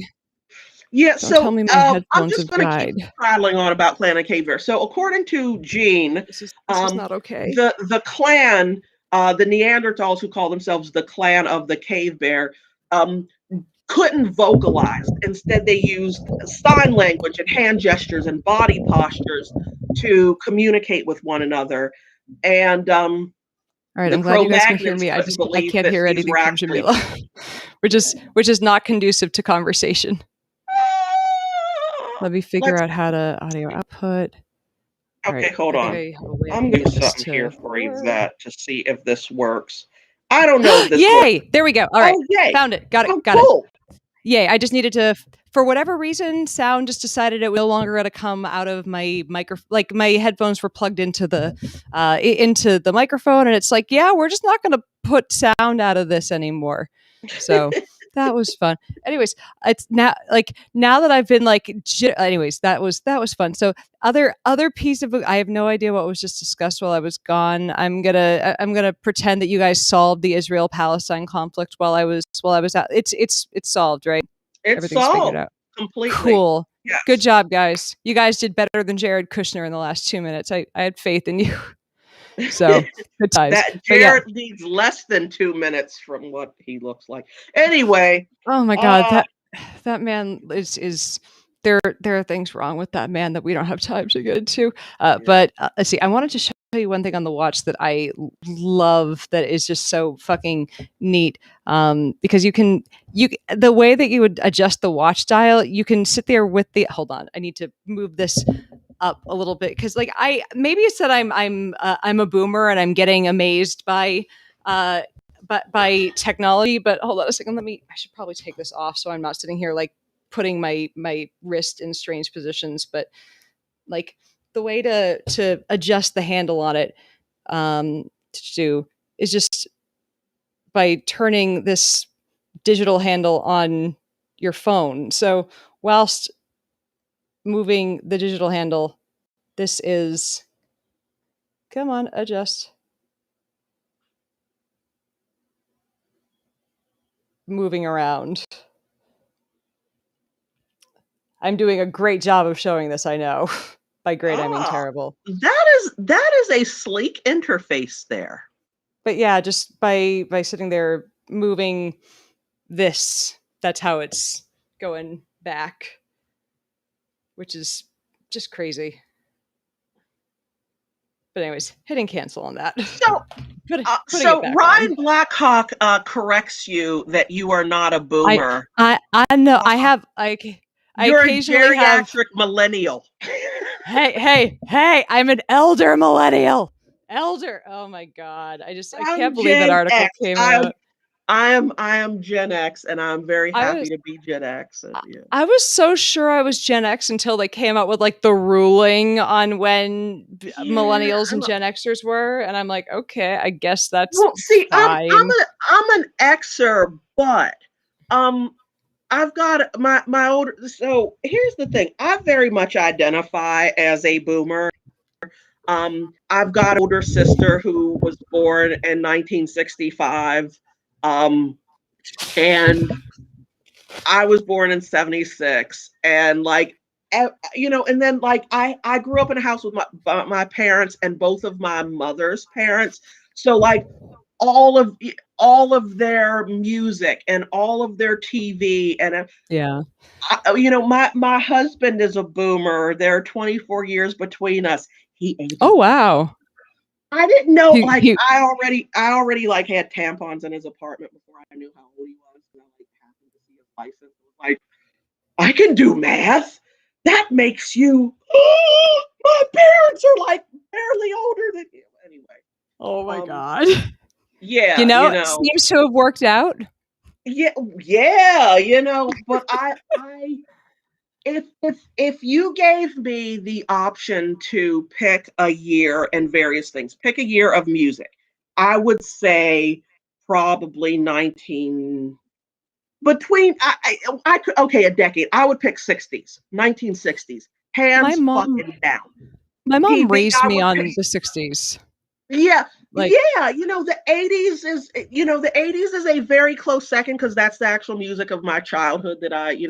listened to. And the 80s TV was fun and offensive in a way you can't be now. I totally think Donald Glover is right that TV is fucking boring in a lot of ways right now because people are afraid of being canceled and whatever. It's, That's why we and keep it getting was so much. No, there was an interesting article about or an interesting analysis of his comment on that, because when he said he was afraid of being canceled, what he meant was afraid of getting their show canceled, and it Yeah. was just it was this amazing bit of like microcosm of like people on the left got mad at him for for using the word cancel, and and people were got pissed at him for just saying they're like, oh, he's anti-cancel culture, let's try to cancel him. And he's like, I just meant that people didn't want to take risks with their shows because the networks won't let them, because they'll get complaints and they'll get canceled, as in the show will get. It's like they tried to Yeah. cancel him for saying things get them canceled, and so it's just it's like It's it's just it's maddening. Okay, speaking of I identify culturally as a boomer. Um, Nothing Norman Lear made would ever be made today. The guy who founded People for the American Way would not get anything greenlit today. Um, Archie fucking Bunker much. Okay? it's Uh yeah, not and happening. I mean, The Jeffersons, which is a spinoff from Archie fucking Bunker, would not, you know, I mean the first interracial married couple, long-standing members on a in a showcast. Roxy Roker, who is Lenny Kravitz's mommy. Oh my God, Lenny Kravitz! I want to fly away with you, Lenny. Um, oh yeah. God, Lisa Bonet is the world's luckiest goddamn How? woman. Like, I mean, I don't think anybody Lenny gets to knocked give her up, advice and on she's. relationships other than her. Like, she's the only one who gets to give relationship advice. I agree, like Jason Momoa gave her two babies. Lenny Kravitz gave her one who's better looking. Like Lisa Bonet, I think is the height of. I think is the idea of what a beautiful woman should be. Uh, And then the rest of Zoe. us are all just trying. We're all just We're all trying. just goddamn Shrek compared to her. I don't. I We're all mean, just like, I got like we just got nothing. Like, has she aged since the late '80s? I don't think so. I think if anything, mildly, but but she looks better somehow. Like yeah, yeah. fine wine, not milk. Fine wine, not Exactly. milk. Like, yeah, she's. I mean, oh my God, she's just so goddamn perfect, and I hate her, and I love her, and I'm jealous of her, It's and I want to be her, but I love it's her, and I hate her. we just I just want to know her skincare routine. And like, I maybe it's just, wake up, have black excellence, and go on with your life. Like, maybe that's all it is. And I just will never I'll just it'll never be part of my life. But Well, I want to be in her presence. in fairness, Lisa, just like Lenny, is half black and half Ah. Jewish. So it's Oh. it's the mixture. It's the mixture. I tried to make one of my own, but I'm not letting him show his face until he's older than he is because I want him to make that decision on his. I love Yeah. that you refer to your son as the boy on social media, and that Mhm. you keep him off there. Like, it's just the amount of, like, we grew up pre-social media. I only had like I got my first email address like late junior high, early high school. There wasn't anything that people would really call social media when I was in, like, there was a little bit of playing online, but like Mhm. Facebook literally launched my senior year of college. Mhm. So all the stuff that kids get into trouble with now, like when people are like, "Oh, we found this offensive tweet someone made when they were 17," it's like, yeah, they were 17. We all Mhm. sucked when we were 17. I am so Yeah. glad there was no Facebook when we, like, I think occasionally and go, man, like, did I, like, whenever someone gets in trouble for something they said in their late teens, early 20s, I'm like, I sit there and think, would I have said anything like that when I was younger? That's horribly offensive. It's like, I don't know. Maybe I would have when I was like 20, when I was a moron and just exploring ideas. Like, yeah, we're all fucking idiots who don't resemble ourselves anymore when we're that age. And I'm really glad that we didn't have the internet. And it's like, it's in terms of keeping your child up there, it's a protection thing, and it's also a Mhm. keep let him make his own decisions when he's hopefully mature enough to make them by then. But it's like we're very Yeah. lucky that we did not have the internet when our brains weren't fully developed. I if anybody's seen Soleil Moon Frye's documentary Kid 90 on Hulu, Oh, oh, I have not yet. so yes, Soleil had a camcorder, like a Oh, camcorder, oh my um, God, those. with her all through, from like, the early 90s. Uh, and we're the same age. Both of us are turning 45 this year. And looking at that and recognizing that, like, oh my God, that's kind of how, everybody was. I things that, like, you can't do anymore. Okay, when I was 15, I told my parents I was going to my girlfriend's house. I lived in Pittsburgh. We drove 3 hours to Erie, Pennsylvania, and picnicked on the beach. And we were nerds, so didn't do much other than like barbecue hamburgers and get in the water. But still, like, now you can't, everybody be selfieing and tagging themselves, and your parents would be like, why does the tag say Lake Erie? We live on the Allegheny River. What the hell is this? Um, Can't get away with the, shit. the Drew Barrymore is just a few years older than, I am. And I mean, again, Drew is a bit extreme, alcoholic by 11. She lived. Drugs. She got Yeah. all of her living over by high school. Yeah. By the time she was 16, she was like, I've done enough coke. I don't need to do anymore. But, like, you She know, did your coke. She did my coke. yeah, and not the teach the world to sing kind either, So that was just unbelievable, that the fact that we were able to be free and experimenting and doing all kind of stuff. And you know Oh yeah. the, you're supposed to be awkward and stupid and make bad decisions when you are that age. Kids today don't see a driver's license as the rite of passage that we used to. I mean, we had the Corey Feldman, Corey Haim license to drive movie about we've got to Oh get a license man. at all costs. Like, getting a license was such an important thing, because Yeah. you couldn't traverse teenhood really without one in an appropriate and fun way. I mean, yeah, there were those of us who, like, had to ride the bus, and that's why we missed all the good parties. Um, but the fact that everything is broadcast today means that there's so much that's not genuine. There's so much that, when you recognize that everything has to be performative, and that everything is going to be judged, the way you develop and grow at the point of your brain development that's making the greatest leaps since your toddlerhood, it's stunted and it's fucking stymied.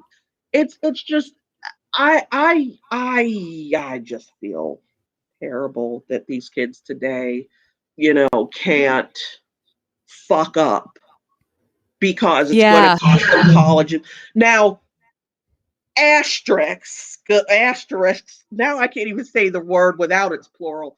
Um, Dressing up like a Nazi, I think even back then should have gotten your ass fucking canceled.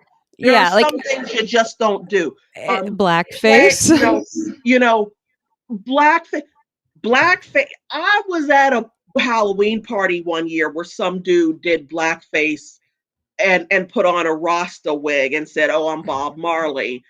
And there were like three black people at this party of 100 people, and one guy who I am still friends with to this day, went over to him and said, "Look, my people are not a Halloween costume. And every time I look at you, I feel like you're making fun of me and you're degrading me. Without the shit on your face, we would get that you're Bob Marley. And that's fine. Yeah. Nobody's saying don't be Bob Marley, but that shit on your face really has to go. And the guy like, no, I'm trying to honor Bob fucking, and he's like, and then even his friends were like, go wash your face. People Yeah. need. You can dress up as someone of another race for Halloween and not put schmutz all over your face. You Mm-hmm. can wear the costume. Yeah, It's costume. You don't. Yeah. Jesus. and it's but like but then again, we were kids in Pittsburgh. I know for a fact that I am the first Black person that a sizable minority of kids was the first Black person that they ever sat in a classroom with, let alone had Oh a wow. personal conversation with. So, ignorance is a thing. There are times where people don't know. It's Oh I would yeah. say that shrinking, but still when you're 17, like to not. Now I don't know, I just happened to see a story about some kid dressed up singing next to a guy in a Klan hood, and now he can't be on American Idol. you know like the kid Wow. singing wasn't in the he's from South Carolina and he wasn't wearing the Klan hood, but his He was buddy sitting next to him was wearing a Klan hood, and so like, now I don't know, yeah. maybe see somebody wearing a Klan hood and get up and leave. But still, it just, oh, Like Jesus that's Christ. like the KKK is a fucking terrorist organization, Like, and yeah, like, I asked at a party one time, and we got into a pretty good conversation. Okay, a doctor's duty is to, care for a patient, right? Okay, so you get a burn victim, burned really badly. Okay, you're going to care for him. What if you found out that he's a burn victim because he was lighting a cross on somebody's lawn and it fell over on him? What do you do then? And I was like, and they're like, no, you treat the patient. I'm like, really? I think you're friends with Angie Fieselmatka, our friend Oh who's yes, yes, yes. Who's an she's amazing ER she's an doctor? she has said, she's like, I've treated Nazis the same as I've treated everyone else. And they're dicks, but that's part of being an ER doctor. You just treat them, and like you might want them to burn, but you treat Yeah. them. She's a See, better person than us. she's a much better that's person than I am that's because I yeah. you so here I mean, here's I might give them less painkillers, but I would treat them. I wouldn't treat them. I don't have it in me, which is why I'm not an ER doctor, because I would It's say, oh well, I I might okay. hand it off to some other doctor to treat if there was somebody else on duty. Like, it's being in a group that KKK members and Nazis are like, we think you're subhuman. Like, I'd be like, maybe give them to somebody who thinks they're human, or who they think is human. Like, I don't know if that's an okay. But yeah, So that's the guy who gets, and this has happened repeatedly. Um, so a man shows up, beat up, broken arm, broken collarbone, eye swollen, nose broken, and he said, I got jumped. Well, he got jumped because somebody saw him, like walked in on him in the act of molesting a child. I'd probably not treat that dude either. it's I'd be like, oh, stay here. Don't leave. Stay here. it was funny. I'm I'm a cold-hearted person in some It's ways. I've got a no, Grinch heart. I admit it.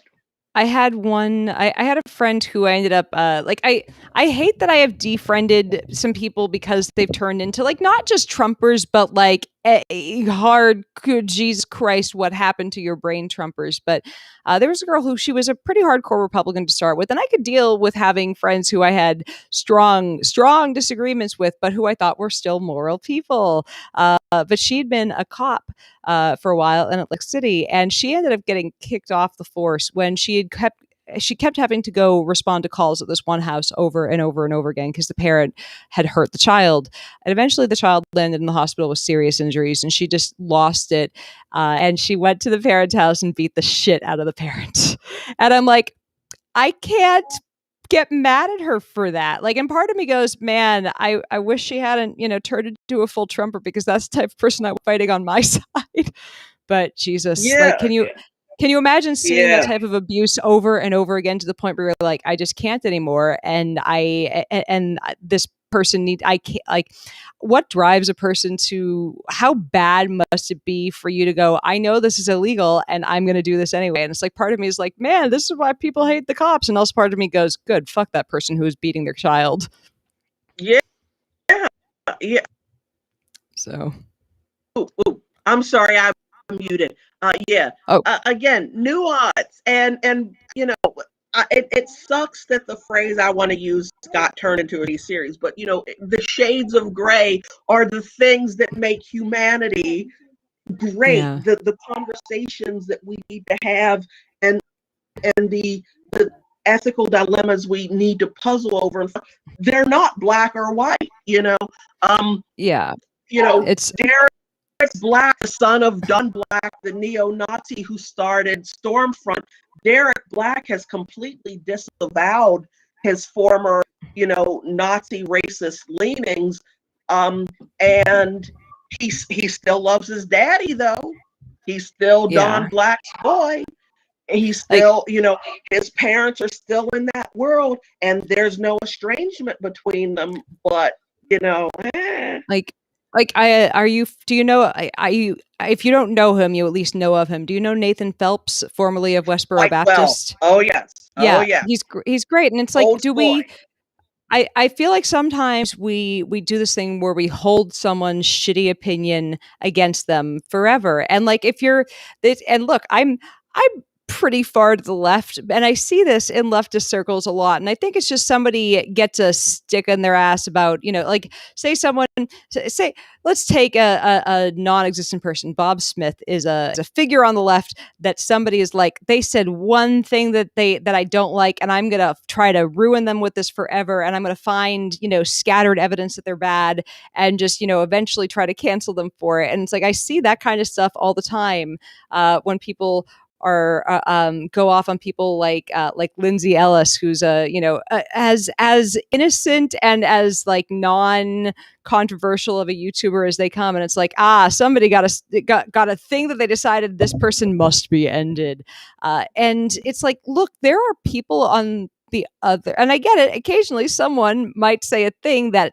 is bad and we should have a discussion, but it's strange that people are like, let's go all in on destroying somebody who disagrees with us on 1% of the thing, instead of being like, hey, can we have a discussion about it, when they'll ignore and or accept people for changing a huge thing that was awful from the other side. I just think it's strange where we put our priorities and why, especially on the far left, we're like, we must get rid of people with even 1% of difference from us. It's like, no it's like,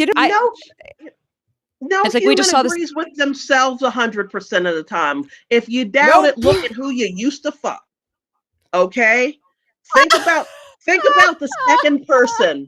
Okay, do you agree with everything you've ever done? Think of the second person. Oh my God. It's just, like, think about every first draft of something you've ever written, and think about how horrible it was when you looked at it the next day and you were like, was I drunk? This is awful. What was I thinking? It's like, you are not right the first time. Just but we're bad to, I think we're sometimes worse to the people on our own side than we ever are. Oh my God, I'm not going to get that out of my head. Think about all the people you slept with. Nope, you made mistakes. Mistakes have been. Oh my God, mistakes, I just want to quickly. I just want to quickly address some things. That was the first season. We were understaffed and underfunded. The development team hadn't yet coalesced. We just needed some more funding. If we could get people to like the pilot, and once we did, we got a better looking lead. with Yeah. who can carry his part. So I just Yeah. wanted to we're getting up to the 2 hour mark, which means I have to start rating. But I wanted to before we take off for the day, I wanted to address some things in the comments because man, people are arguing that Israel is not doing anything wrong over in the comments because, if you just keep digging your heels in and saying, but Hamas are terrorists, it helps you ignore the fact that, Israel is killing way more fucking people than Palestine is. So, please stop just trumpeting that line over and over again and maybe have a look at what's actually happening on the ground. And I get it that it's the US's long-standing policy to suck Israel's collective cock. But as a Jewish woman, and as Jamila said already, she's married to a Jewish man and has a half Jewish son. And we're not sitting here being anti-Semitic. We're sitting here analyzing the fact that a country has done some bad shit, and this is just where the evidence is all over the place. And it's like, yeah, bad things are happening to both sides in this. There are civilians dying on both sides, which is fucking awful. But don't tell me that a side that has far less land, far less resources, doesn't have the iron goddamn dome protecting them. And we're seeing the country that has all the resources destroy buildings that house journalists and say, "Oh, it had terrorists in it," with no proof. Don't tell me that country is under attack from terrorists. They're acting like the apartheid state. That's like, it's I see you guys are calling it that. Some people are trying to say all Palestinians are Hamas. Yeah, in that Yeah, case, all the Americans babies are that are blown up. QAnoners. Yeah, yeah. Yeah, All Christians are Klan. All Christians are KKK.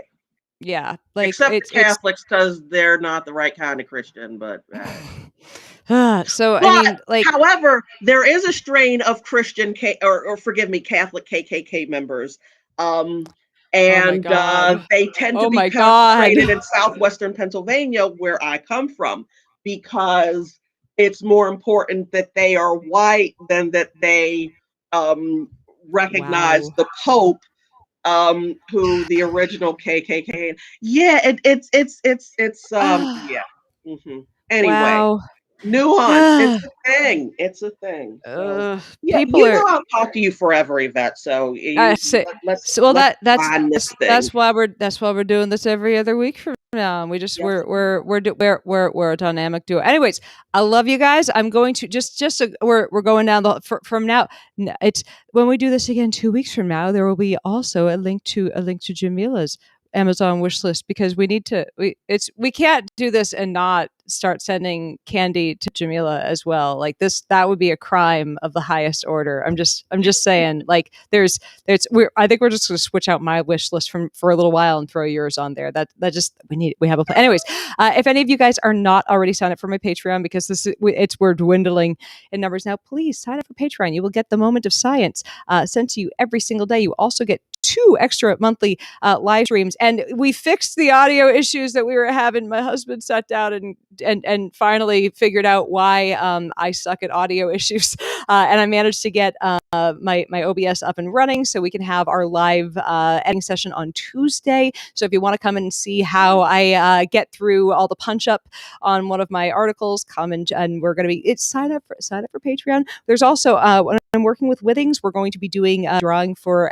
it's either we're going to be giving away it's either a watch or one of the scales, and the scales are so cool. They give you like the age that your heart is, basically, and it's like it's more than just a scale. It gives you all sorts of really neat biometric things. So anyways, just like if you haven't signed up for Patreon, there are all sorts of perks. Go sign up for Patreon. Or if that's not your thing and you want to help support the show, there's a PayPal down there, or of course send candy. But the best, if none of those are your thing, tell a fucking friend to come follow the page, because you're just enjoying our weirdness so goddamn much. Jamila, where can people find you?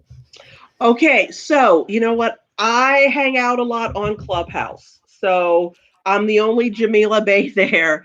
But I'm at JBay1 on Clubhouse. I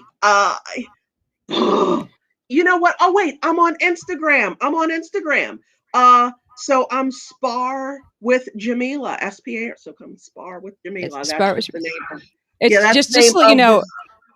I just want to give you a heads up. Russell has a small addiction to buying things off of people's wish lists. So, like, I tend to throw things on there that's everything from like $5 up to a few hundred. And there's like, just people uh, throw throw a variety on there, and you never know what will show up. Just Mhm. he's it's we there are a handful of people here who just they enjoy shopping and not necessarily for themselves. And look, I think a lot of my kitchen appliances have been supplied mainly from Russell, and he's I don't know if I don't know if he means it or not. He said, "Look, I'm just having you test them out for me, and look, I don't know if you're bullshitting me, but I appreciate that immersion blender so goddamn much. You have no idea how useful it's been." It's Star saying Russell has a small addiction. Yeah, sure he does. It's just a tiny thing. I appreciate it. I just really hope that you're not spending too. Anyways, you guys are great. I love you, Jamila, and I will see you in 2 weeks. I will see my Yes. patrons on Tuesday for our editing session to make up for yesterday's echoing, cloning monstrosity. Thank you so much for bearing with me for that. And we will see everyone else on Friday for our normal Friday night live stream. And Jamila, stick around so that we can chit chat after we go offline. All right, I love you guys. Bye.